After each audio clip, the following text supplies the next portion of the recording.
tal? Buenas tardes. Bueno, pues vamos a dar inicio a esta sesión 173 de este Seminario Permanente de Salud en el Trabajo. Como es costumbre, en ese momento empezará el ingeniero Pichardo y unos 10-15 minutos antes de concluir, más bien concluirá su presentación y abriremos un espacio para preguntas y comentarios por parte de ustedes. Quien les quiero presentar al doctor Germán Pichardo Villalón. Él es maestro en Ciencias en Salud Ocupacional, Seguridad e Higiene del Trabajo y es director de una empresa privada importante de asesoría y capacitación en riesgos industriales. Y el tema es la percepción de riesgos y su importancia en los programas preventivos de seguridad y salud en el trabajo. Obviamente es un tema que es de gran interés, como hemos tratado siempre de que sean de gran interés los temas que se presentan en este seminario, de gran interés sobre todo para aquellos que están trabajando ya en el área, sin importar necesariamente que sean médicos, sino cualquier profesional, repito, que esté trabajando en el área de la salud del trabajo. Entonces los dejo con el ingeniero Pichardo, con el maestro Pichardo, y repito, al final abriremos este espacio de preguntas y comentarios. Ok, gracias ingeniero, adelante. Gracias. Buenas tardes a todos. Como siempre, agradezco enormemente la oportunidad que me da el doctor Nava de venir a este recinto, a esta máxima casa de estudios y a platicar un poquito con ustedes. En esta ocasión me permití traer un tema que me parece, pues, en los últimos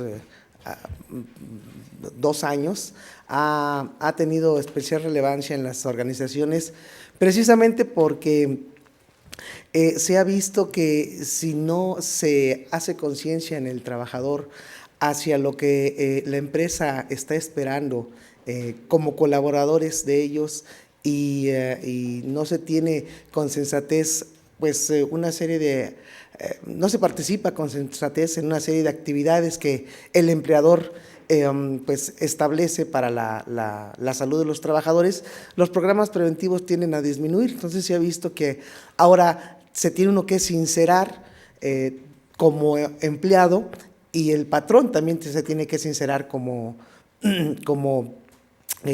ente que realiza actividades en pro de la propia salud de sus trabajadores. Y precisamente la percepción del riesgo que en ocasiones tienen los empleados difiere mucho de la que tienen los empleadores. He visto que es un problema muy sensible en este sentido, sobre todo porque existen organizaciones que hoy en día todavía tienen algunas prácticas no muy adecuadas, como el hecho de no informar al trabajador los peligros y el riesgo al que se exponen en estos recintos, precisamente por el temor a que el trabajador vaya a echar cartas en el asunto en un futuro.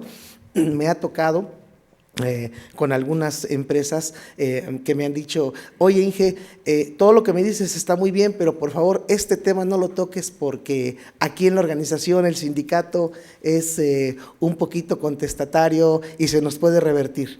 Entonces esto realmente habla de una cultura organizacional que no ha permeado como debe de ser y que actualmente pues es un problema mayúsculo el no poder sincerarse con los trabajadores y por ende no tener un resultado adecuado.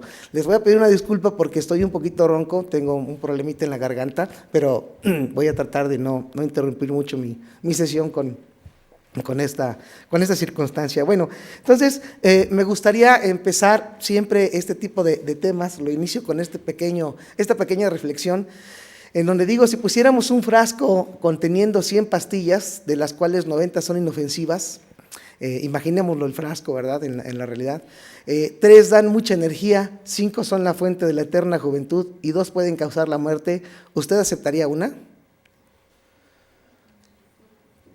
Pues no, ¿verdad? Por ahí ya vi 2 caritas que dicen, pues a lo mejor sí. Claro, ciertamente esto puede obedecer a una realidad de cada uno de nosotros.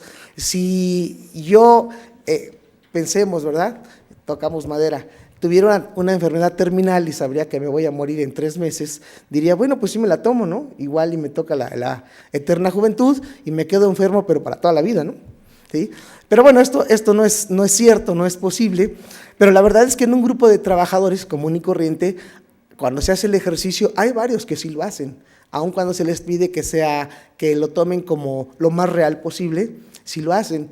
Y esto es una cuestión realmente cultural, ¿no? Una de las primicias de la prevención de riesgos es hacer ver que el beneficio de correr ese riesgo sea tan bajo que nadie esté dispuesto a correrlo. Y eso es lo más difícil en los programas preventivos, en los programas de salud y seguridad.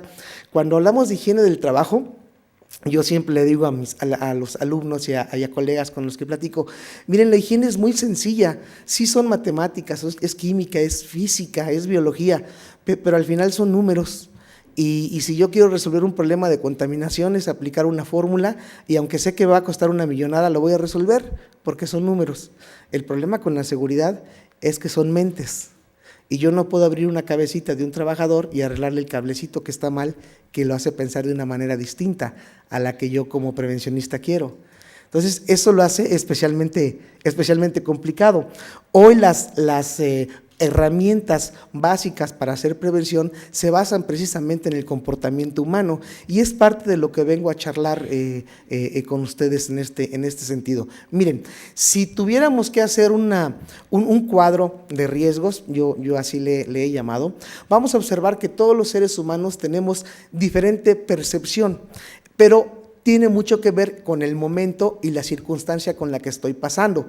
Pensemos en el cuadro superior derecho para ustedes, donde podríamos agrupar todos esos riesgos que yo desconozco, piensen en cada uno de ustedes, pero que de alguna manera voluntaria he corrido o estoy dispuesto a correr. Aquí pongo un ejemplo como el vuelo espacial y la exploración de un país desconocido. Pensemos en alguna particularidad de nuestra propia vida, en aquel momento en que yo he decidido hacer algo y no sé a qué me voy a enfrentar, pero tengo un interés muy particular, ¿verdad? Tendríamos que establecer qué tanto beneficio obtendría al tomar este riesgo contra o estableciendo una comparación con el conocimiento de lo que yo sé que me puede ocurrir. Bueno, ese es un primer grupo de riesgos. Del otro lado, tenemos los riesgos desconocidos de manera involuntaria. Estos son los más peligrosos porque yo no quiero estar ante ellos, pero imagínense no saber lo que existe. Por ejemplo, ¿quién de ustedes me puede asegurar que abajo de su casa hay radón, que es un material radiactivo? Pues nadie, porque nadie ha ido con un radiómetro a su casa, a la sala, a medir si hay radón abajo, ¿verdad? Pero tampoco podemos asegurar que no lo hay, ¿sí? Entonces, ¿qué tal si nos damos cuenta después de 20 años de estar viviendo ahí que compramos un terreno rico en radón y que por eso familiares se han muerto a lo mejor de algún tipo de cáncer? Pensemos, echemos la mente al aire, ¿no? Entonces, esos son los más peligrosos y este tipo de riesgos se atienden precisamente con la investigación metodológica, por supuesto creando una primera hipótesis y demás, como lo hace cualquier investigador, después llegando a una conclusión y en función de ello, si existiera el problema, tener todos los elementos específicos para control, ¿verdad? Estos, digamos que aunque son los más peligrosos, cuando la persona acepta el beneficio de la prevención, son muy fáciles de controlar, porque no es más que conocerlo y aplicar controles. Del lado inferior derecho para ustedes tenemos los riesgos que yo le digo riesgos necios o los más difíciles y desafortunadamente son los que a diario la mayoría de nosotros convivimos y aceptamos, que son los riesgos que conozco y que de manera voluntaria acepto correr. Pero aquí hay un detalle, ¿por qué los acepto correr? Son tan cotidianos que su valoración la tomo o es muy baja para mí, ¿sí? Y llego hasta aceptar que si me pasara sería un hecho de Dios, ¿sí? Que ya estaba de Dios, que así fuera, ya estaba en el destino, ¿sí? Al final lo tendría que hacer. Y esto no es cierto, simplemente que estamos acostumbrados a una realidad ficticia. Ahorita vamos a ver por qué. Pero son los riesgos necios. Y como ejemplo está el fumar y a lo mejor hacer un deporte extremo, ¿sí? Del otro lado tenemos los riesgos conocidos de manera involuntaria, ¿verdad? Podríamos estar ante ellos. Esos son también sencillos de controlar, porque, por ejemplo, si sé que algo me va a dar gripe, pues me tapo, ¿no? Si el frío me va a dar gripe, me tapo. Si el tomar agua fría me va a enfermar de la garganta, pues no la tomo. O sea, hay una consecuencia directa. Son involuntarios, pero además son conocidos. Eso lo hace una relación muy, muy, muy sencilla. La percepción del riesgo con la que debemos nosotros estar constantemente dialogando, en un sentido figurado, precisamente son con esos riesgos, tanto que tengo algún interés por correrlo, y en aquellos que yo sé que me va a pasar y de todos modos hay algo que me incita a desarrollar esa actividad con ese riesgo. Miren, les voy a hacer unas preguntitas y aquí agregué una más. Por aquí hay algunas personas que ya fueron mis alumnos, les hice este ejercicio, pero agregué una más. ¿Qué es más peligroso, viajar en avión, en tren, en carro o en motocicleta? En moto, dicen algunos, ¿verdad? ¿Cuál sería el más seguro? ¿El avión sería el más seguro? Ok. ¿Qué es más fácil que me suceda, que me atropelle un carro o que me ahogue? Ok. ¿Morir en un avión o que me caiga un rayo? Y fíjese que somos el primer país en el mundo con mayor incidencia de caída de rayos. ¿La rotura de una presa o la explosión de un recipiente sujeto a presión? Ahí el grupo sonó más universal, un recipiente sujeto a presión. ¿Un suicidio o morir por fumar más de 20 cigarrillos por día? Ahí ya sonaron diferentes. En la medida que yo voy haciendo más compleja la pregunta, mi mente necesita tener información, ¿cierto? Ya hay quien pensó y dijo, bueno, es que necesito saber cuánto me expongo a esa idea que estás dando, ¿no? Bueno, ¿cuántas horas voy a estar expuesto? Obviamente están hablando de un proceso de valoración del riesgo, de una evaluación de riesgos. El problema es que en la vida cotidiana mi mente no se pone a pensar en probabilidad, frecuencia, exposición y consecuencia, ¿verdad? Esto no lo hacemos en un segundo. Decidimos de manera automática. ¿Por qué? Porque nuestra mente está precisamente administrada por antecedentes hacia consecuencias, y es algo de lo que voy a explicar en un momento. Si yo me fuera a una estadística donde tuviera alguna probabilidad ya determinada, y aquí tomé una estadística de un país de primer mundo europeo y uno americano, simplemente porque México pues no la tiene, ¿sí? Por eso es que no tengo una mexicana. Pero vean, de acuerdo a lo que contestaron, ¿se acuerdan? ¿Qué tan asertivos fuimos? Miren, viajar en avión, muere uno por cada 10 millones al año. Fulminado por un rayo, es igual. Viajar en tren, muere uno por cada 2 millones.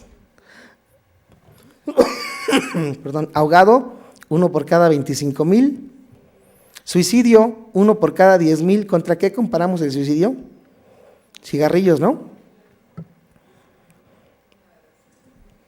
Uno de cada 200. ¿Sí? Más o menos vayan haciendo ustedes un acto de conciencia cómo estuvo su percepción del riesgo con estas preguntas. Lo importante de este pequeño ejercicio, que no lo quise hacer más largo como normalmente le hago en curso, es que ustedes observen que todos tenemos una diferente percepción del riesgo. Todos. ¿Sí? No contamos todos, no contestamos todos al mismo tiempo la misma respuesta. Esto quiere decir que tendríamos que afinar nuestra percepción del riesgo en un problema determinado, ¿cierto? Nos obliga entonces a tener una metodología, por supuesto. En ocasiones tenemos que entrenarnos para poder establecer o estar ante un riesgo de una manera, pues, ¿cómo les podría yo decir? De una actitud correcta ante un posible suceso no deseado en el cual yo esté siendo partícipe por las características que me rodean. Perdón. Perdón. Miren, la percepción del riesgo, como dice aquí, es la manera en que el cerebro interpreta estímulos sensoriales. Selecciona, organiza e interpreta la información, ¿cierto? Pero precisamente es a partir de una expectativa previa, o sea, un antecedente. Si yo ya me caí de una escalera y tuve un accidente muy fuerte, es muy probable que siempre, toda mi vida, cuando suba o baje una escalera, me voy a sostener fuertemente del barandal, aunque esté joven y esté fuerte, pero ya tuve una experiencia previa. A eso es a lo que se refiere pues podemos decir, este juego de palabras que traté de esquematizar con estos ejercicios y otros más que vamos a hacer.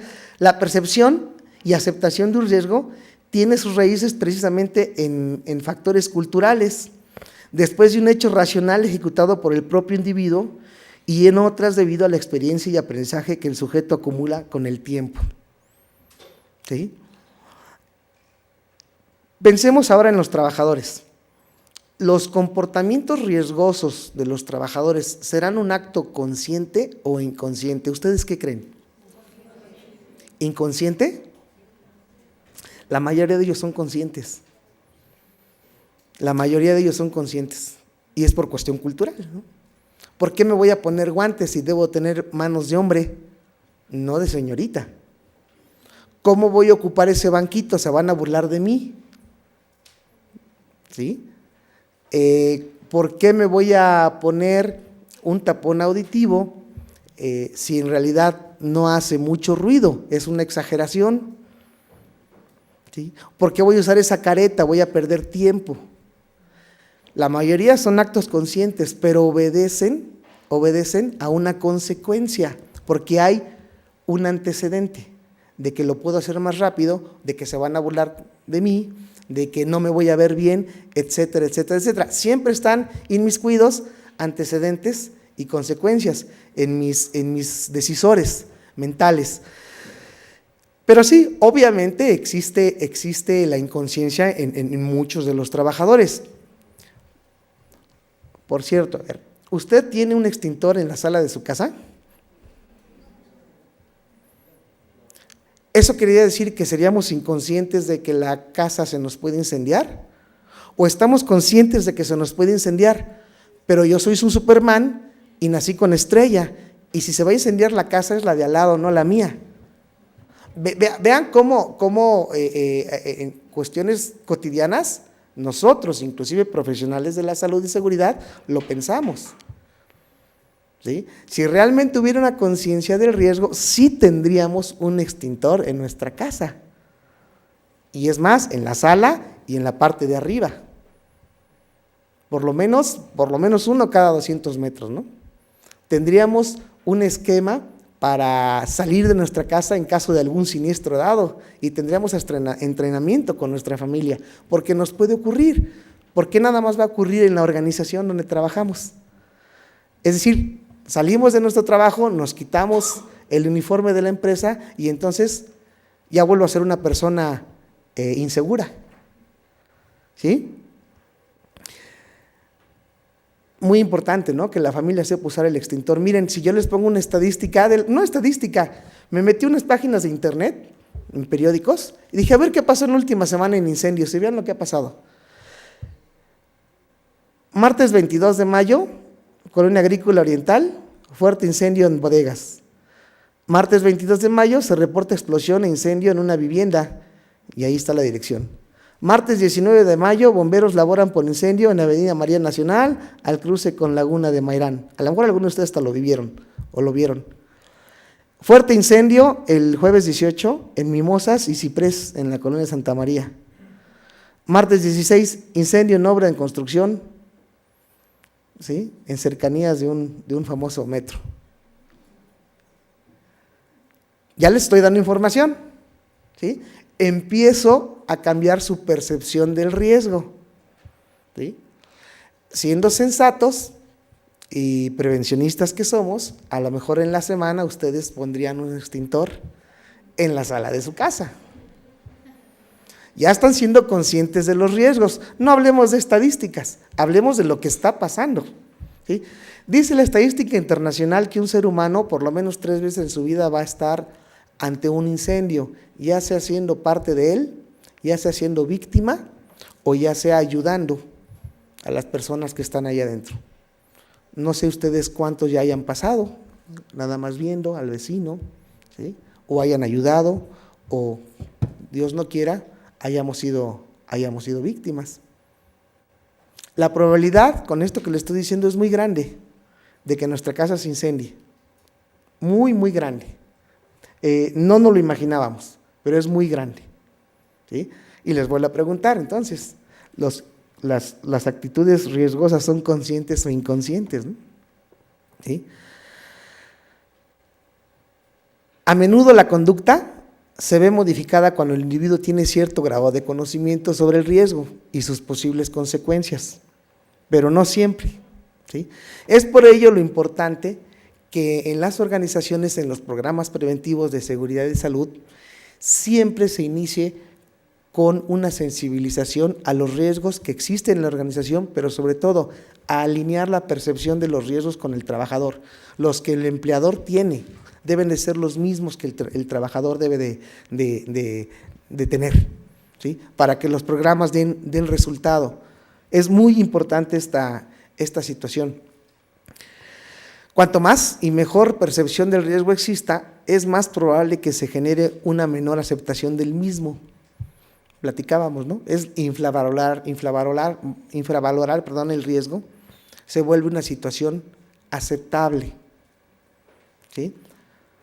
Por cierto, ¿cuántos de ustedes, o de los que estamos aquí presentes, han cambiado el cableado de su casa, que normalmente dura nada más 20 años? Después hay altas posibilidades de que un cortocircuito provoque un incendio, ¿sí? O de un calentamiento de los cables provoque un incendio.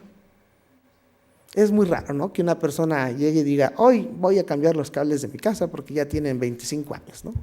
Y se va a gastar 20,000 pesos en cambiar los de la sala y el comedor, ¿sí? Es muy raro, ¿verdad? Pero cuando nos llega a ocurrir, decimos, bueno, pues lo hubiéramos hecho, ¿no? Hubiera sido bueno. Ok, entonces, conciencia del riesgo. Los actos inseguros, cuando se cometen de manera consciente, significa que la apreciación de los riesgos que tiene el trabajador, si bien son los que tiene el patrón, pero por alguna circunstancia no se está logrando esa conducta correcta, ¿verdad? Cuando es lo contrario, cuando los actos inseguros son inconscientes, pues por supuesto hay alguna situación, una falta de información, una falta de sensibilización. Eso ya lo estamos platicando, pero ¿por qué? ¿Por qué se da esto? Bueno, cuando nosotros tenemos la famosa práctica de evaluación del riesgo, de identificar peligros y a este peligro, pues digamos, describir un riesgo, el más común, pues electricidad. ¿Cuál es el riesgo? Peligro es electricidad, ¿no? ¿Sí? ¿Cuál es su riesgo? No, ese es un efecto, una consecuencia del incendio. Tengo aquí electricidad. ¿Cuál sería el peligro para mí? Digo, el riesgo. ¿O cómo entro yo en riesgo con la electricidad? Por allá dijeron, estar en contacto con. El riesgo es estar en contacto con. A ver, una altura es un peligro. ¿Cuál es el riesgo? Caída a diferente nivel, ese es el riesgo, ¿no? ¿Sí? Ruido es un peligro, ¿sale? ¿Cuál es el riesgo? ¿Perdón? No, ese es un efecto, la pérdida auditiva. El contacto con ruido, ese es el riesgo. Perdón, pero hay una situación, un tercer elemento, la circunstancia desencadenante. Lo que desencadena que el peligro se materialice, ¿sí? Y yo me exponga a él, o sea, yo esté en riesgo.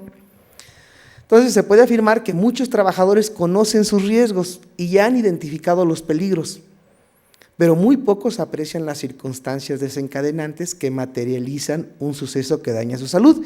Y es el ejemplo que les decía hace ratito.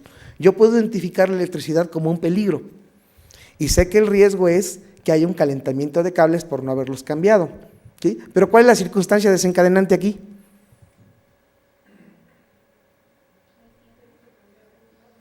El tiempo de mantenimiento.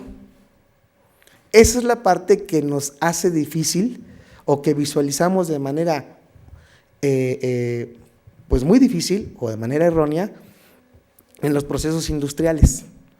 Ciertamente podemos llegar a preparar una comisión de salud y seguridad de manera o con un expertise muy interesante en que identifiquen peligros y evalúen sus riesgos, ¿no? Un axioma de la prevención es: el peligro se identifica, el riesgo se evalúa. Ok, ¿y qué pasa con la circunstancia desencadenante? Esa la estamos olvidando, ¿sí? ¿Qué es lo que los amalgama? ¿Qué es lo que hace que se potencialice ese peligro? Mucho tiene que ver el ser humano. Y esto que estamos platicando se resume en dos aspectos: comportamiento y actitud.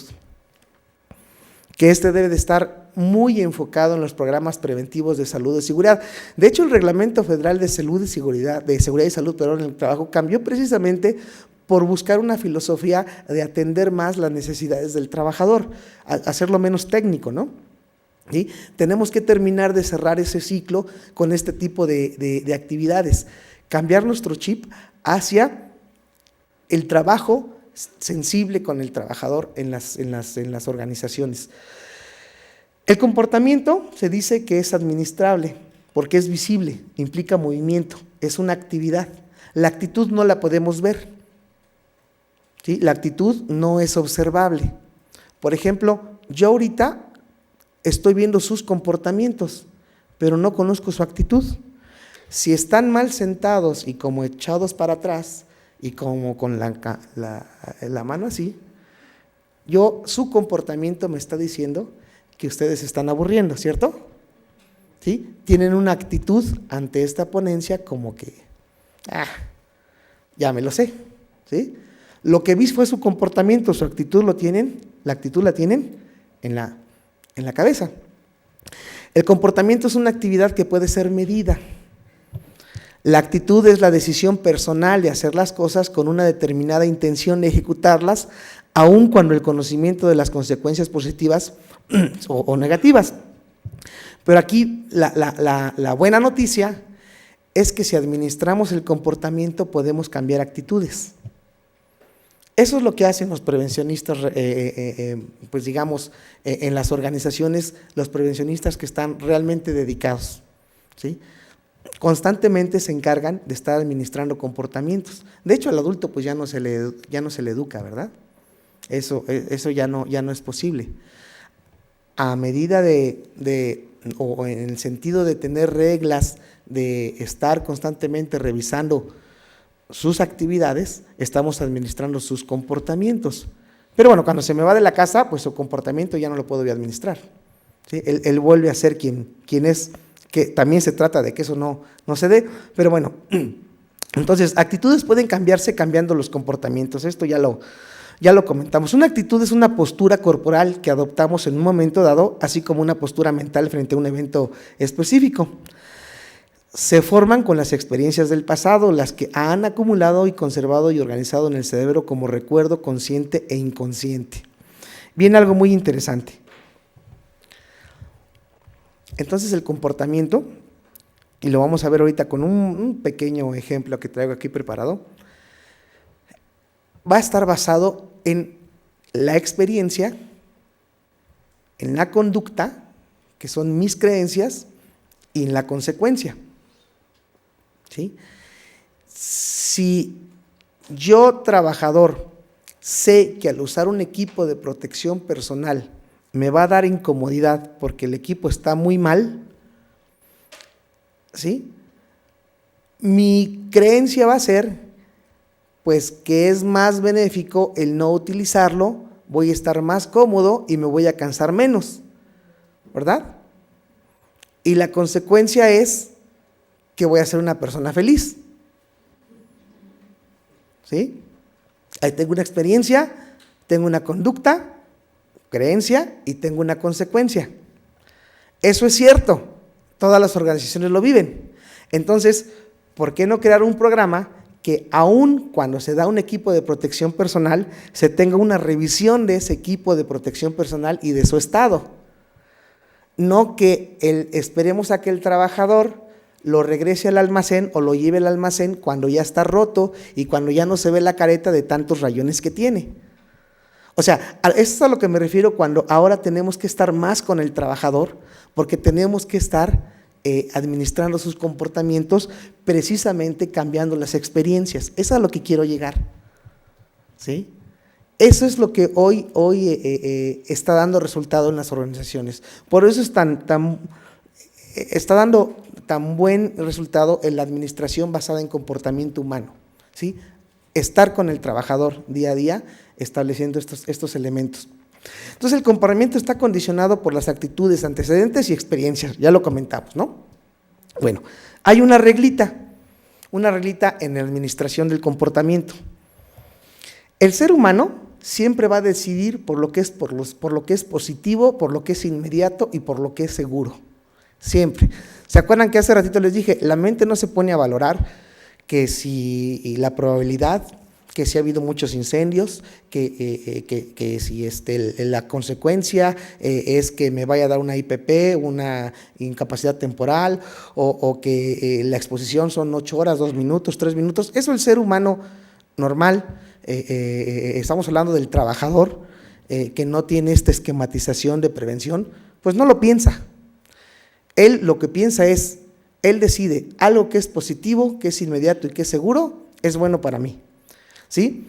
A esto de positivo o negativo, ¿verdad?, le llamaría el impacto. Lo que es inmediato y futuro, estamos hablando de un tiempo, y lo que es seguro o incierto es la certeza. En otras palabras, el significado, la oportunidad y la consistencia. A ver, para que nos entendamos un poquito mejor. Yo sé que al principio es así como que está esto como que muy de otro lado, por no decir otra cosa. Pero a ver, dijimos positivo, inmediato y seguro. Vamos a ver un eslogan clásico que sí da resultado. El trabajar seguro te ayudará a que regreses completo a casa. ¿Es positivo? Sí, porque está hablando de trabajar con seguridad. ¿Estamos de acuerdo? Es inmediato porque está hablando de que te vas a regresar a tu casa completo, ¿verdad? Y es seguro que así va a suceder. Ahora pensemos en un eslogan negativo, incierto y que no es seguro. Fumar provoca cáncer. Fíjense, cáncer es negativo. ¿Es inmediato que me dé cáncer si fumo? No, no por fumar un cigarrillo me va a dar cáncer. O sea, estamos hablando que me va a dar, que posiblemente me va a dar en 30 años, ¿no? O en 20 años. Dirían por ahí, hoy mi abuelita murió de 90 años fumadora y murió de cirrosis porque se echaba su tequila diario, ¿no? Entonces, no murió de fumar, ¿sí? Bueno, eso así pensamos en general, ¿no? Por lo tanto, no es seguro que me dé cáncer. Ahí está el no. Ahora, veamos lo positivo de fumar. ¿Reduce la tensión? Sí. ¿Es inmediato que reduzca la tensión? Sí. ¿Es seguro que me va a reducir la tensión? Sí. Entonces fumo. ¿Sí? El cerebro así lo pensó. ¿Sí? Positivo, inmediato y seguro. Llevémoslo al uso de un equipo de protección personal, a no seguir una regla de seguridad, a no seguir un procedimiento de trabajo, a no conseguir una firma para utilizar tal situación en la organización preventiva, etcétera, etcétera, etcétera. Siempre el cerebro está tomando esas decisiones con lo que es positivo, inmediato y seguro. Entonces, nuestros programas preventivos deben de cambiar en ese sentido, ¿sí? Bueno, podemos entonces encontrarnos con estos casos. Obstáculo 1, el trabajador puede tener una idea de la falsa seguridad, una idea errónea de falsa seguridad. ¿Cómo es? Es necesario sentirse amenazado o en peligro. Muchos programas tienden a amenazar al trabajador o a decirle que si no hace esto le va a pasar algo malo. La verdad es que cuando yo le digo al trabajador algo malo te va a pasar, él va a decir no es cierto. No me tiene por qué pasar a mí, yo nací con estrella, ya habíamos dicho, ¿no? ¿Sí? Yo soy bueno en esto y soy muy macho, no me va a pasar. ¿Vale? Entonces, estamos creando una idea errónea de lo que es la seguridad en el trabajo. La probabilidad de que nos ocurra un accidente se ve lejano o remoto, ocasionando que pensamos que no se puede ocurrir y relajándonos al hacer la tarea. Y como ciertamente a lo mejor no ha ocurrido en los últimos 10 años, pues lo sigo haciendo. Mi antecedente como operador es que no ha ocurrido. ¿Sale? Mi consecuencia es, lo sigo haciendo porque lo voy a hacer más rápido y voy a estar con mayor comodidad. Obstáculo 2, el trabajador conoce el riesgo, pero piensa que no puede hacer nada.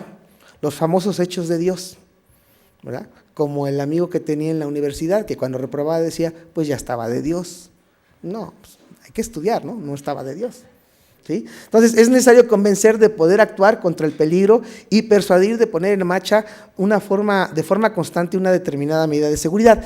Es decir, las circunstancias desencadenantes sí las podemos trabajar, sí están en nosotros, sí las podemos administrar y esto va a evitar que el riesgo se separe del peligro. O sea, no vamos a esperar a que el peligro se materialice. ¿Sí? Bueno. Obstáculo 3, un método seguro de trabajo entra en conflicto a menudo con otras necesidades y podemos ponerle el tiempo que me va a tardar en llenar un permiso seguro de trabajo, las firmas que tengo que conseguir para que este permiso de trabajo se dé, me cae gorda la persona que tengo que ir a ver para conseguir este permiso, ya sé que me va a poner trabas. Esto en los programas preventivos también se tiene que administrar, ¿verdad? Hacerlo de la manera lo menos burocrático posible. Yo he visto permisos de trabajo peligrosos que tienen que llenar 6 o 8 firmas. Pues obviamente el contratista dice, no, pues invéntalas, ¿no? ¿Sí? Al cabo ni cuenta se dan. ¿Sí? Que también en eso tenemos que trabajar las personas que nos dedicamos a esto, a no burocratizar estas herramientas administrativas. Es muy común ello, ¿eh? La cuarta, la experiencia a veces conduce a un cambio falso. Dice, las buenas y malas experiencias influyen en el comportamiento humano. Formas de comportamiento que sí han sido ventajosas una vez, se repetirán en situaciones similares, por supuesto. Si yo no firmé el permiso y no pasó nada, pues lo vuelvo a hacer. ¿Sí? Y así me la paso haciéndolo años y años y años y años. ¿Sí? Si yo no asistí a la plática de cómo manejar un extintor, pues no por eso me quemé, ¿verdad? O no por eso se incendió mi área de trabajo, pues no vuelvo a asistir. Si yo falsifiqué una constancia de habilidades laborales para que dejaran entrar a mi trabajador a cierta área, pues la vuelvo a hacer. ¿Sí? No pasa nada. Entonces, ¿se rechaza la seguridad? ¿O qué es lo que se rechaza? En realidad lo que se rechaza son precisamente determinadas medidas preventivas, ¿no? No estamos con el trabajador, con lo que él requiere. A lo mejor esta imagen que me encontré por ahí habla mucho de esto, ¿no? Que también es una exageración, ¿verdad? No vamos a dejar a un trabajador que ande con ese peinado por la empresa, ¿no? Pero habla mucho de eso. Hay que preguntarle al trabajador qué necesita. Cómo se siente él cómodo, cómo él podría brindar más, porque generalmente los queremos tener como máquinas, ¿sí? Y aparte de ser una máquina, le engorramos de equipo de protección personal, ¿sí? No sé si a ustedes les ha tocado, pero hemos estado en empresas en las que uno se pregunta, bueno, ¿por qué lo tienes como robot? ¿Sí? Es que lo quiero proteger mucho, pero no es la manera. No tienes los riesgos, no están los peligros para que tu trabajador traiga, por ejemplo, cascos o un amortiguador. Ves que compré el más caro porque era el que me dijeron que estaba mucho mejor, ¿no? Pues sí, pero no tienes ruido. ¿Sí? Entonces, no sé quiénes de ustedes realmente han usado equipo de protección personal o quién lo vaya a usar, pero de verdad es una constante incomodidad el equipo. Y traerlo 8 horas… Siempre hay que pensar en cuando vamos a dar un tipo de equipo, la razón por la cual se está dando. Tiene que ser muy justificada. Bueno, eso entre otras cosas. ¿Qué se rechaza? Se rechaza una mala relación con quien ha realizado esta actividad, debido a que se ha impuesto de manera categórica también Esto se da mucho cuando no se incluye al trabajador otra vez en estos círculos donde se está teniendo una lluvia de ideas para mejora. De verdad da mucho resultado ese famoso círculo de Kaoru Ishikawa de los años 60, de verdad sigue siendo vigente y sigue dando los mejores resultados. Incluir al operador y al trabajador en las decisiones hacia la prevención es una de las mejores herramientas preventivas para cambiar los comportamientos. Los hacemos parte de nuestra misión. Es muy interesante.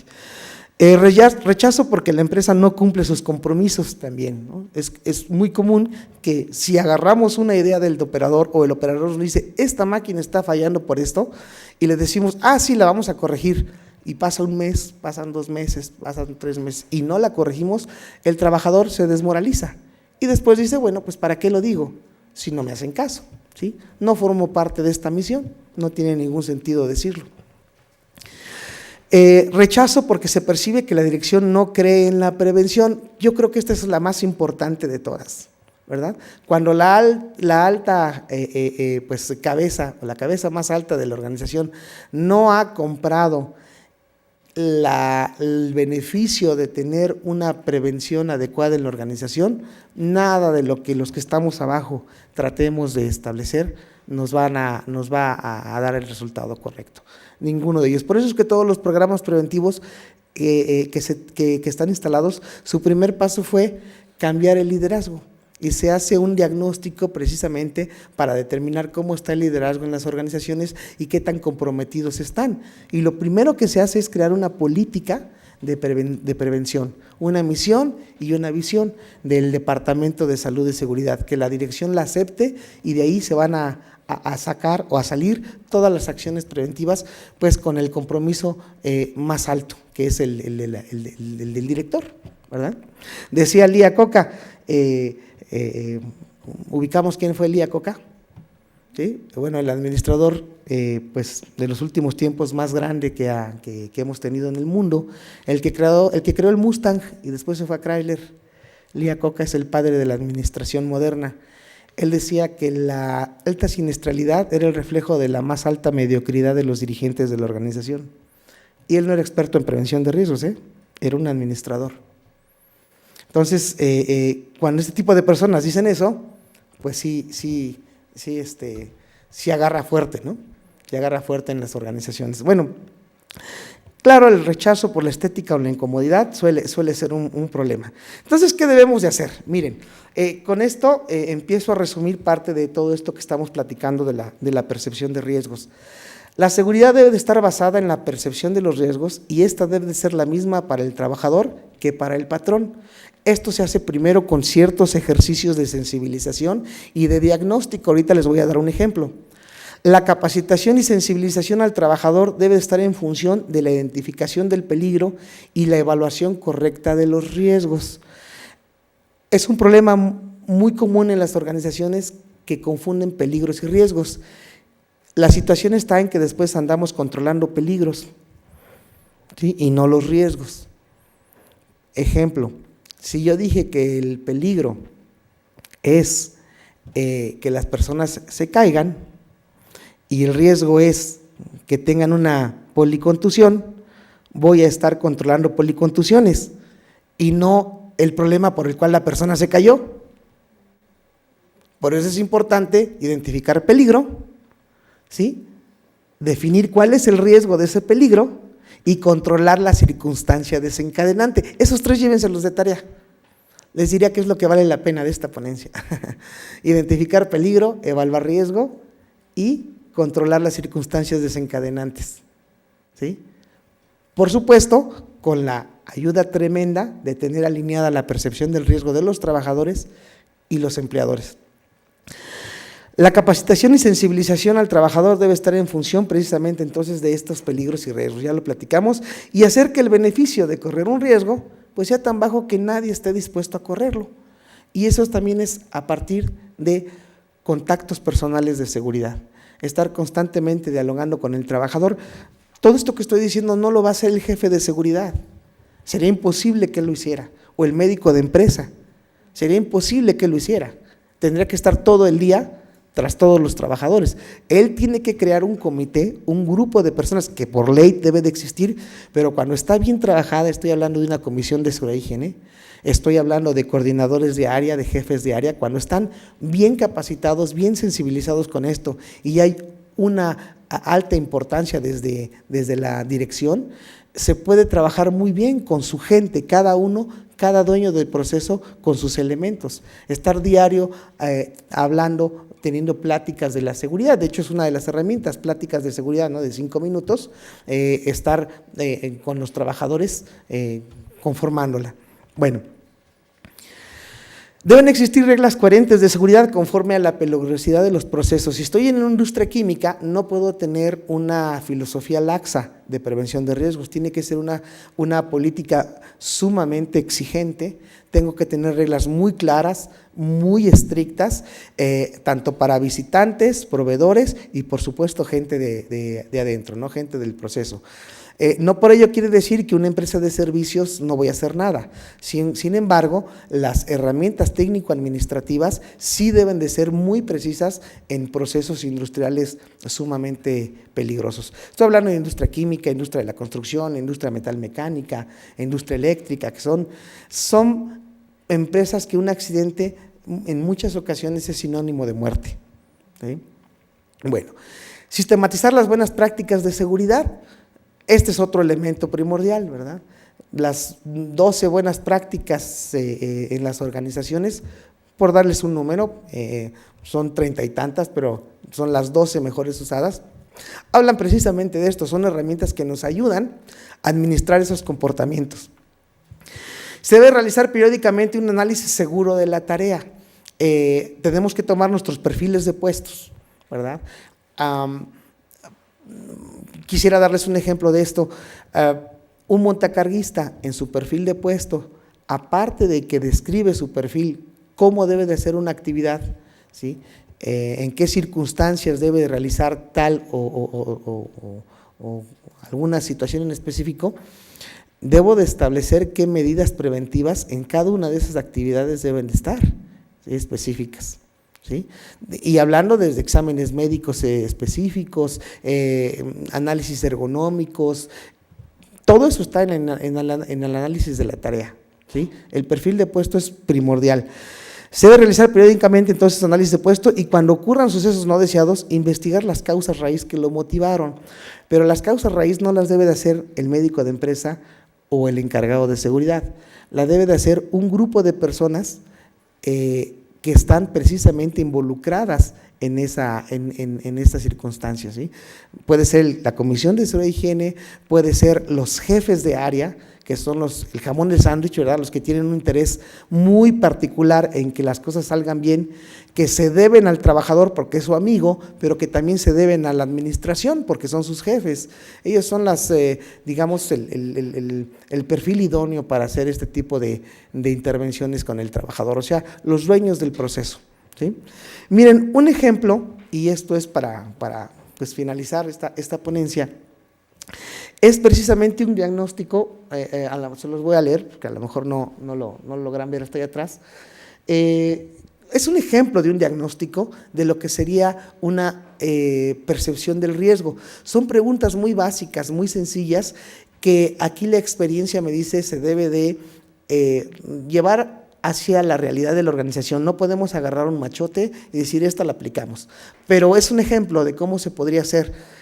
Una serie de preguntas en la cual yo le diga a mi grupo de trabajadores qué nivel, ¿verdad? De una manera muy sencilla, tienen acerca del elemento que estamos estableciendo. Por ejemplo, trabajar en alturas, ¿para ti es poco peligroso o es muy peligroso? En una escala, yo puse de 0 a 4, ¿sí?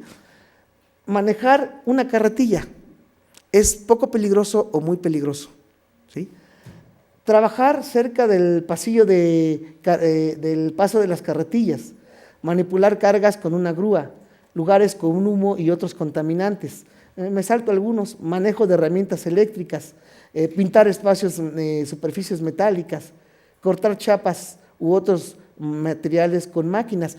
Vamos, son ejemplos, pero aquí la idea sería que tomáramos elementos reales de mi organización. Me tengo que dar a la tarea de diseñarlo, de desarrollarlo. Esto lo puedo sacar de mis peligros que hay identificado en la organización, de los riesgos que hay establecido, y en función de ello, establecer mi machote, ¿verdad? Que se lo voy a aplicar a todos y cada uno de mis trabajadores. Al final voy a tener una estadística, y esta estadística la puedo llevar a niveles de tanto a tanto por ciento de la población que haya respondido 3 y 4, ¿verdad? Quiere decir que tienen cierta sensibilización al riesgo, pero ¿qué es lo que pasa con toda la población que está abajo de 3? O con los que están contestando 0 y 1, ¿sí? Y si esa contestación está acorde a los riesgos reales o a los que percibe la organización para su proceso, ¿sí? En ese sentido me voy a poder dar cuenta si tengo que hacer algo y a qué nivel lo tengo que hacer, ¿sí? Cómo tengo que sensibilizar a los riesgos en los trabajadores para mi organización. Es el primer paso, tener ese mismo nivel de conocimiento, de percepción, y en función de ello, ustedes van a ver que las actividades que ustedes vayan estableciendo de preventivas van a fluir muy rápido, pero primero tenemos que establecer esto. Hay otro ejemplo para situaciones un poco más de accidentes, causas de accidentes. ¿Tú crees que un accidente es por mala suerte? Contéstame. ¿Es poco o es mucho? ¿O está muy, muy relacionado? Falta de información, exceso de confianza, falta de medios de protección, cansancio, fatiga. O eliminar equipos peligrosos, ¿tú lo consideras de menor importancia o de mayor importancia? Tener más información o menos información sobre los riesgos, ¿cómo lo consideras? Colocar más protecciones o menos protecciones, ser más habilidoso o no, tener más normas de seguridad o no, ¿sí? Son preguntas sencillísimas, pero que me van a ayudar a establecer cómo está esa percepción en mi organización. Por eso es que el enfoque integral hoy en día de la prevención de riesgos, en este caso de la seguridad, es precisamente un conjunto de medios humanos, técnicos, económicos y socioorganizativos para incidir positivamente en la eliminación de los riesgos que pueden causar incidentes o accidentes a las personas, con o sin daño a la propiedad, ¿verdad? Pues bien, esta charla, a lo mejor pequeña, es lo que traje preparado para ustedes. Espero que haya como que movido un poquito la conciencia de todos nosotros, sobre todo en cuestiones de vida común y corriente, saber qué tan sensibilizados estamos, qué percepción tenemos del riesgo nosotros. Y miren, la primera vez que yo lo hice con mi familia, tuve que alinear los riesgos de mi colonia, de mi casa, para con mis hijas y mi esposa, porque estábamos totalmente desalineados y era un peligro. Yo les invito a que hagan esto mismo para que también se aproveche eso en una vida común y corriente. Muchas gracias.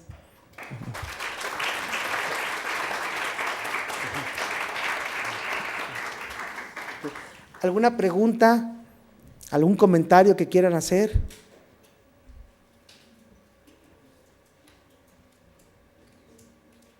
Sí, doctor. Sí, adelante. Antes que nada, felicidades. Gracias. Por su ponencia. Creo que olvidamos un poquito sobre los medicamentos, porque también son cofactores de riesgos, a donde se debe de alertar sencillamente al paciente cuánto debe de tomar y qué no debe de tomar, o en este caso combinar, porque a veces llegan a combinar los medicamentos y es el efecto más rápido y es un poquito más agresivo. En otras cuestiones, pues efectivamente, como usted dice, el riesgo de la conciencia, de que más que nada de no hacer bien las cosas. Esto también creo que es cuestión de mando. Creo que más que de mando es de humildad, porque sabemos realmente todo lo que sucede. Y si se hacen bien las cosas al principio, creo esto puede ayudar todavía más a la persona que no suceda esto. Pues yo creo que hay más cosas, pero creo que no voy a abusar. Y lo felicito porque tocó muchas cosas que en lo personal a mí me ayudó hace muchísimos años. Como experiencia, yo estuve en una empresa de madera y papel y hubo muchos accidentes. Y los mayores accidentes eran en relación a aquellas personas que tenían muchos años de experiencia y se habían confiado demasiado que no les iba a suceder. Y cuando sucedía, perdieron dedos, miembros de su cuerpo, o sea, todo esto a veces queda una cicatriz en uno, porque en ese entonces yo no me dedicaba directamente a esto, pero ahí pude ayudar a mucha gente.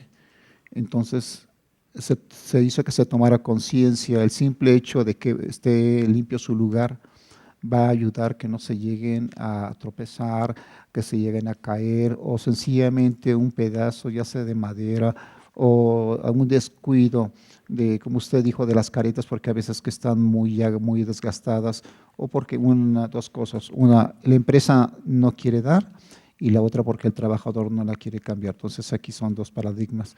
Pero le agradezco porque, de veras, hay muchas cosas si analizamos de todo lo que usted expuso.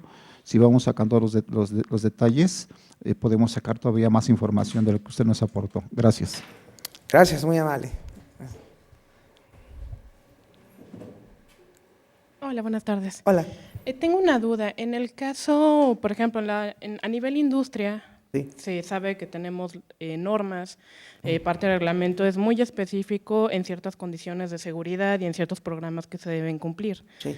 Pero, ¿qué pasa con las empresas de servicios, con corporativos, con empresas dedicadas a IT, en donde su percepción del riesgo es tan baja porque se escudan en, pues no soy una industria, aquí no hay riesgo, aquí no les va a pasar nada? Incluso, bueno, no se tienen ni siquiera contemplados programas que traten de combatir el sedentarismo, menos la ergonomía.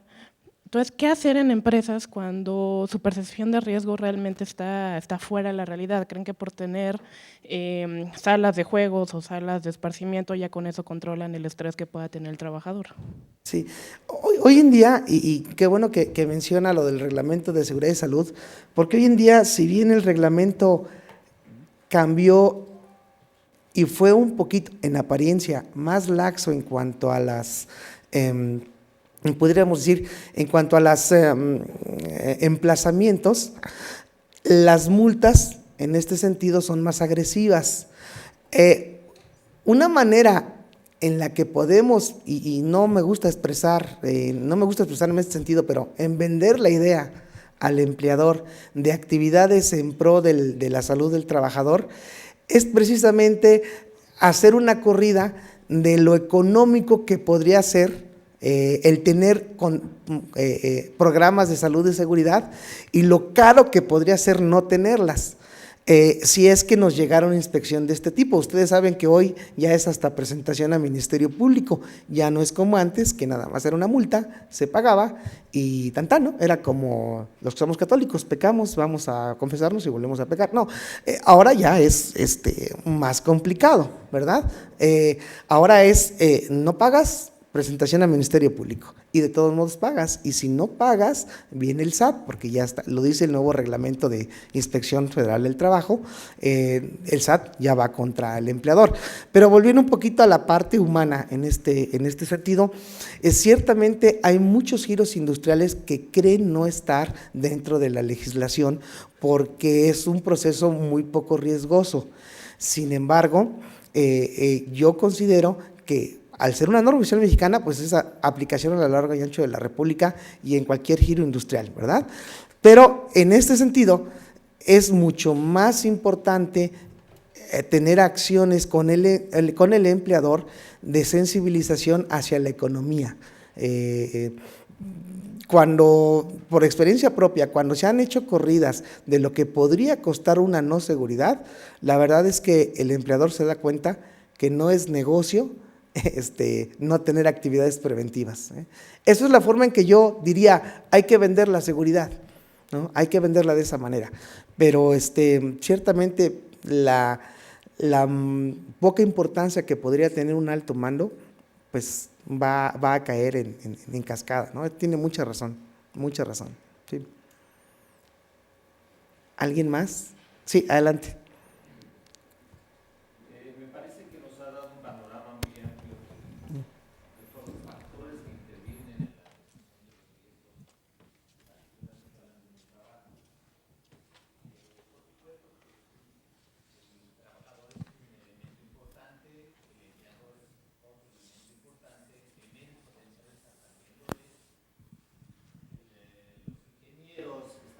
cargo de las empresas, pero hay los actores que también son necesarios profesionales que llevan la Secretaría del Trabajo.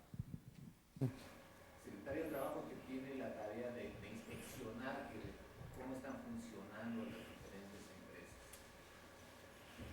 Dicho por un inspector de Secretaría del Trabajo, son tan pocos inspectores los que hay que les corresponde inspeccionar a cada uno de ellos 100 empresas, ¿no? Y decía, cuando llamamos la atención sobre una serie de situaciones que están generando acciones de riesgo, hacemos las recomendaciones pertinentes, pero cuando volvemos a regresar, vamos a regresar después de años, porque todavía tenemos que recorrer otras tantas empresas, y resulta que esto no tiene una continuidad. Entonces parece ser que las empresas se aprovechan mucho de esta situación, y el propio empresario está cuidando no ser sorprendido. Yo hice una encuesta sobre el uso del equipo de protección personal, y cuando se planteó al empresario la necesidad de conocer cuál era la percepción que tenía el trabajador sobre el uso del equipo de protección personal, dijo que era algo muy interesante, pero que no podía caer en el riesgo de que esta información, la que yo fuera a Claro, fuera claro. a caer en manos de la Secretaría de Trabajo, Ajá. del Seguro Social, y entonces resulta que nadie los obliga a colaborar con un estudio de investigación, por ejemplo. Entonces, todas estas situaciones contribuyen a que los factores de riesgo se sigan presentando en las empresas, y para eso es muy fácil consultar el anuario estadístico del IMSS, donde vemos que los accidentes de trabajo, en lugar de ir a la baja, van a la alza. Claro. No hay elemento del cuerpo que no esté afectado. Así vienen las estadísticas: manos, pies, rostro, etcétera. Todas las partes del cuerpo siguen estando expuestas. Entonces, pues el panorama es muy amplio como para que se pueda tener control totalmente de esto. Como dice, habría que hacer entender por un lado al empresario de la importancia y la conveniencia de que proteja al trabajador, que proteger al trabajador no es un gasto, es una inversión, porque si pierde a ese trabajador, primero tiene que indemnizarlo. Claro. Y eso siempre y cuando el Seguro Social decida si va a accidente de trabajo o no, que siempre está a discusión. Entonces, es grave la situación, porque esta percepción de los riesgos tiene mucho que ver también con el nivel de escolaridad de los trabajadores mexicanos. Claro, claro. Sí, desafortunadamente todavía tenemos varias empresas reaccionarias, ¿no?, a los riesgos, y los programas preventivos están basados, pues más bien no son preventivos, son programas reactivos, ¿no?, en el que el patrón no invierte porque en cierta área no ha habido accidentes, ¿no?, y va a invertir en donde sí se están dando estadísticamente los accidentes. Esto es muy cierto, no somos todavía reaccionarios, pero pues están todos los jóvenes que aquí están, que van en algún momento a estar en la vida industrial de nuestro país, que precisamente, y miren, yo siempre lo digo, el médico del trabajo o el médico especialista en salud en el trabajo debe de ser un médico de bata gris, y también el ingeniero, ¿no? Tiene que estar en el proceso haciendo prevención, ¿verdad? Híjole, a lo mejor lo voy a decir feo, pero a médico que no le guste estar haciendo prevención, pues no va a poder ser un buen médico del trabajo, ¿verdad? Porque es en los fierros, en el proceso donde debe de estar. Y de verdad, el buen médico del trabajo se vuelve mitad ingeniero, porque tiene que aprenderse el proceso mejor que el ingeniero, para saber qué situaciones, por ejemplo, aditivas puede tener un ruido con un disolvente, ¿no? ¿Sí? ¿Por qué no puede cambiar el ingeniero este proceso para acá por cuestiones de la salud en el trabajador, ¿no? ¿Por qué no se puede cambiar tal máquina para acá por cuestiones de salud para el trabajador? Pero eso no es en un consultorio, eso es en proceso, y es lo que yo creo que la mayoría de los profesores que hoy nos toca estar conviviendo con los jóvenes, estamos constantemente diciéndoles, ¿no? Esto debe de ser preventivo, no reactivo, ¿verdad? Así es, muchas gracias, muy amable. ¿Alguien más? ¿No? Sí, adelante, adelante. Sí. Gracias. Algo que me llama mucho la atención a mí en lo personal es el caso del transporte, por ejemplo, donde los riesgos a los que están expuestos los operadores, pues al igual los conocen, ¿no? No sé si transportan algún químico o algo así, pero esta conciencia del empleador de tener en las mejores condiciones a sus trabajadores, porque hacen turnos de 24 horas, o sea, que llevan días sin dormir, y a pesar de que conocen los riesgos, no depende de ellos, porque entonces, ¿qué pasa? Tú tienes que llegar tal día y a tal hora hazle como puedas, ¿no? Y esto es un caso muy especial porque pues, muchos trabajadores, por la necesidad que tienen, pues lo hacen, ¿no?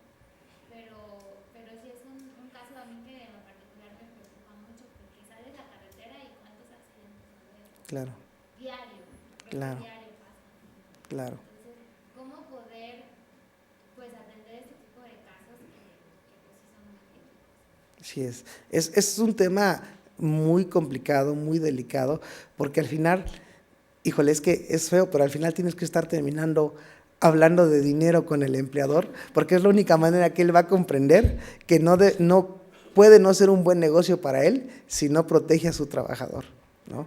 Al final le podemos hacer un cálculo muy exhaustivo de cuánto podría perder si hay un accidente por este tipo de actividades, ¿no? Es feo comentarlo, pero al final tienes que terminar hablándoles a ellos en ese idioma para que puedan, y aún así los empleadores dicen, pues me arriesgo, ¿no? Me arriesgo, así es, sí es cierto, es cierto. Gracias, muy amable. ¿Alguien más? Sí, adelante, sí. Bueno, a mí siempre me ha gustado todas las pláticas que da usted. Muchas gracias. Me parece muy enriquecedora. ¿Ha escuchado algo sobre auditorías de comportamiento? Sí, claro, sí. ¿Y Las- dónde las podemos ver, revisar?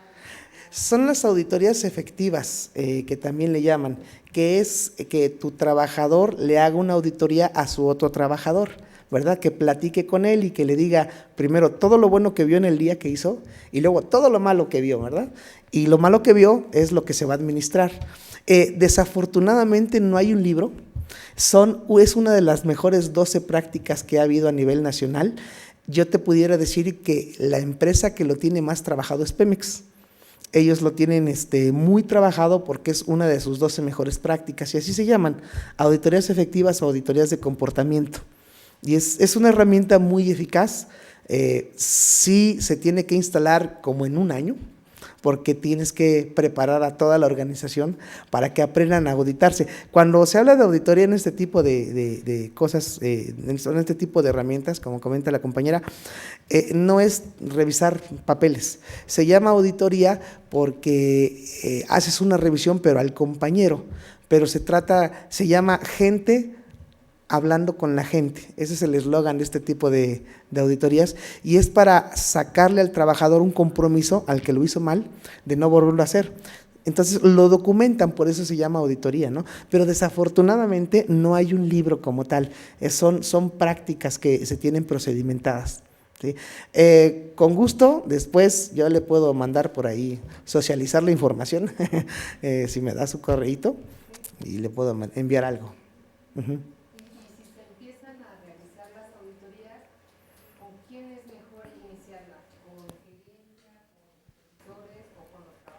No, con gerencias. Primero tienes que crear dar un curso de liderazgo hacia la prevención de riesgos y explicar esta herramienta, de qué se trata, cómo debe de funcionar, quiénes deben de ser los responsables, cuánto tiempo va a durar.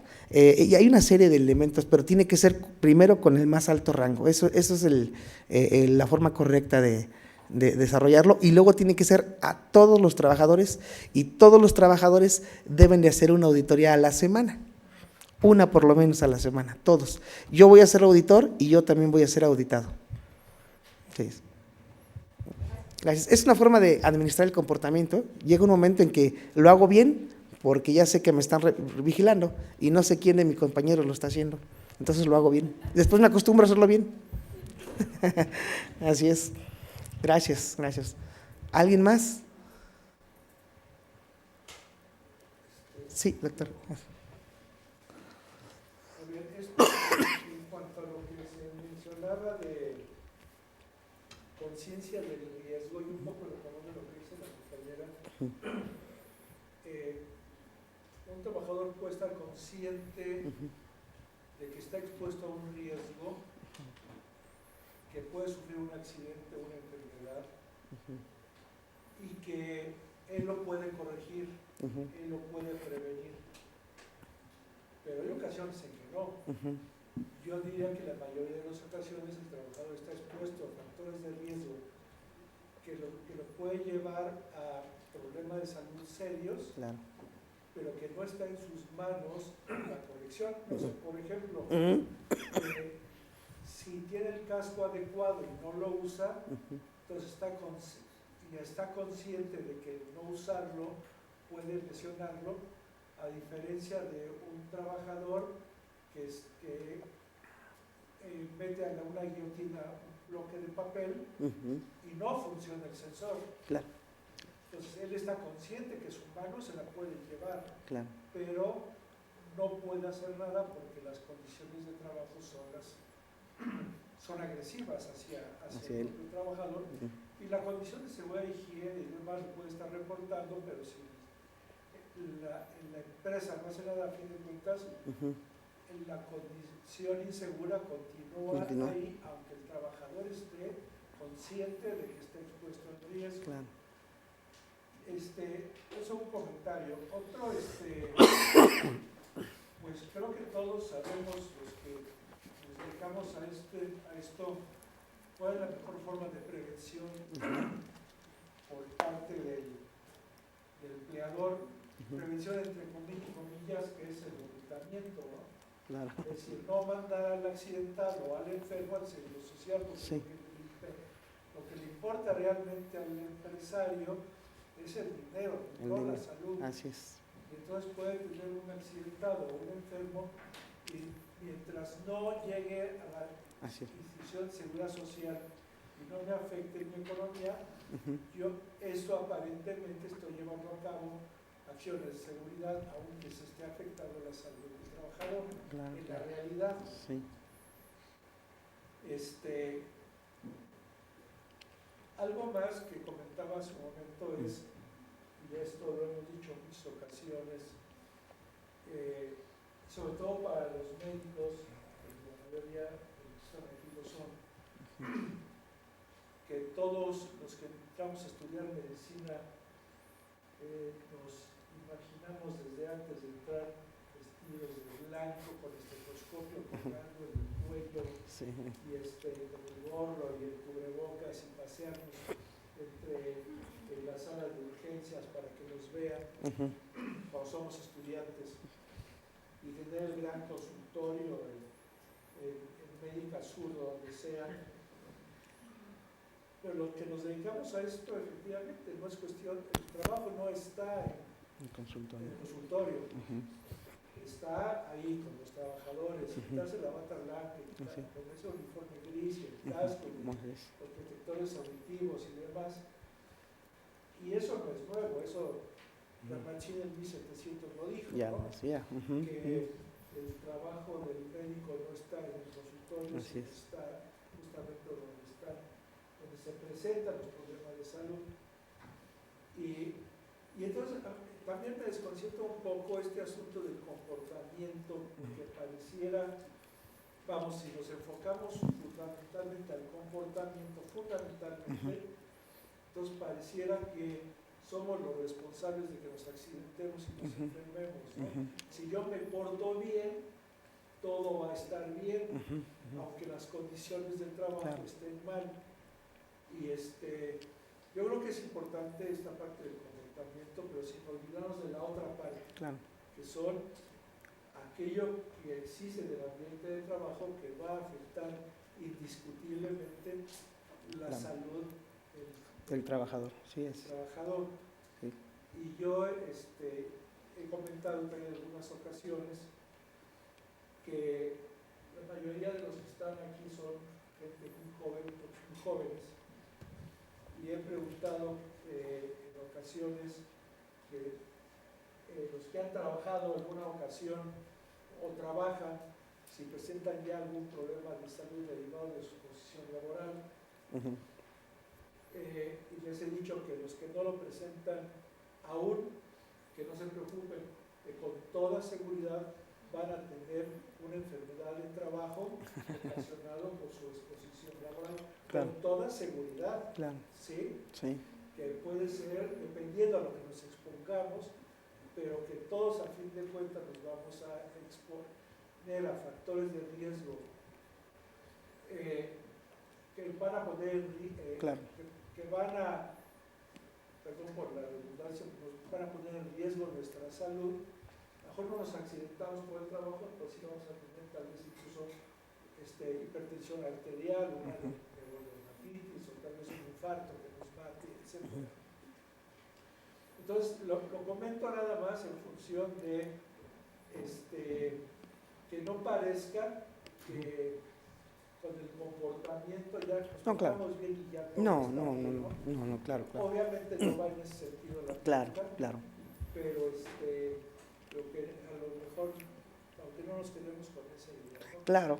Sí, de hecho, precisamente por eso es que esas circunstancias desencadenantes de las que comentaba, pues son las que en el empleador tiene mucha incidencia, ¿no? Todo lo que envuelve, ¿verdad? Y que mucho es estructural, ¿verdad? O socioorganizativo, que hace que el peligro se materialice en riesgo y que precisamente el trabajador está en medio, ¿no? Él está ahí. Pero cierto es que él también debe de hacer su función, ¿no? Su parte, porque, Sí, claro. ¿verdad? Sí. Sí, claro, sí.